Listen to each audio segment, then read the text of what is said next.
ഞങ്ങൾ പരാജയപ്പെട്ടു എന്ന് ഞങ്ങൾ വിശ്വസിക്കുന്നില്ല. ഞങ്ങൾ ജനങ്ങളുടെ മുമ്പിൽ വിജയിച്ചിട്ടുണ്ട്. ഇത്തരം ഒരു കള്ളത്തരത്തിൽ പരാജയം ഔദ്യോഗികമായി പരാജയപ്പെട്ടു, ശരിയാണ് സംഭവിച്ചത്. പക്ഷേ ഇതിലൊരു രാഷ്ട്രീയ നാണക്കേടുണ്ട് എന്ന് മാത്രമേ എനിക്ക് പറയാം. രണ്ട് തരത്തിലുള്ള തെരഞ്ഞെടുപ്പുണ്ട്. ഒന്ന് ഔദ്യോഗികമായിട്ടും പിന്നൊന്ന് അനൗദ്യോഗികമായിട്ടും. അതിൽ അനൗദ്യോഗികമായിട്ടുള്ള മൂപ്പര് ജയിച്ചു, ജനങ്ങളുടെ മുമ്പിൽ ജയിച്ചു. പക്ഷെ ഔദ്യോഗികത്തിൽ തോറ്റുപോയി. ഇപ്പൊ ആ രാഷ്ട്രീയ നാണക്കേട് എന്താ, എന്തായാലും തോറ്റു. ഇനിയിപ്പോ ആ രാഷ്ട്രീയ നാണക്കേട് എന്താ കൂടി നമുക്കറിയാം. RSSകാരുടെ എനിക്ക് തോന്നുന്നു 7000 വോട്ട് കിട്ടിയെന്ന് പറയുന്നത് RSSകാരുടെ വോട്ടായിരിക്കും കിട്ടിയിരിക്കുന്നത്. പക്ഷെ BJPക്കാരെന്ന് പറഞ്ഞ് നടക്കുന്നവരുടെ വോട്ട് മുഴുവൻ മറിച്ചിരിക്കുന്നു. അത് സമ്പത്താണോ പണമാണോ അതോ ഈ പറഞ്ഞ നമുക്ക് ചടയമംഗലം, പിന്നെ കഴക്കൂട്ടം, നേമം, ചാത്തന്നൂര് തുടങ്ങിയ സ്ഥലത്ത് ഡീലിന്റെ ഭാഗമാണ്. അനൗദ്യോഗികം ഔദ്യോഗികം അത് കഴിഞ്ഞ് RSSകാരുടെ വോട്ട് കിട്ടിയിട്ട് BJPക്കാരുടെ വോട്ട് മറിച്ചു. ആദ്യം മിക്സിംഗ് ആണ്. എന്തിയാത് ഡീലല്ലേ, ഇതിനെക്കാട്ടിലും കൂടുതൽ അവിടെ നടക്കുന്ന ഡീലുകളാണ് അല്ലേ.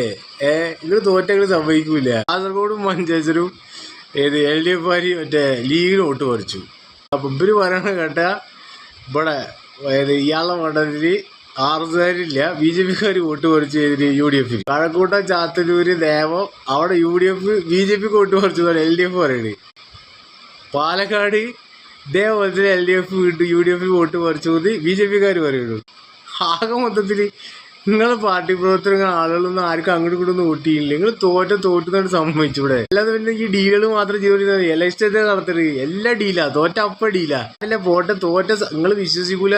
നിങ്ങൾ ജനങ്ങളുടെ മുമ്പിൽ ജയിച്ചിരിക്കുകയാണ്. പക്ഷെ ഔദ്യോഗികമായിട്ട് നിങ്ങൾ തോറ്റു. അതാണ് അതിലെ കോമഡി. നന്ദി, നമസ്കാരം.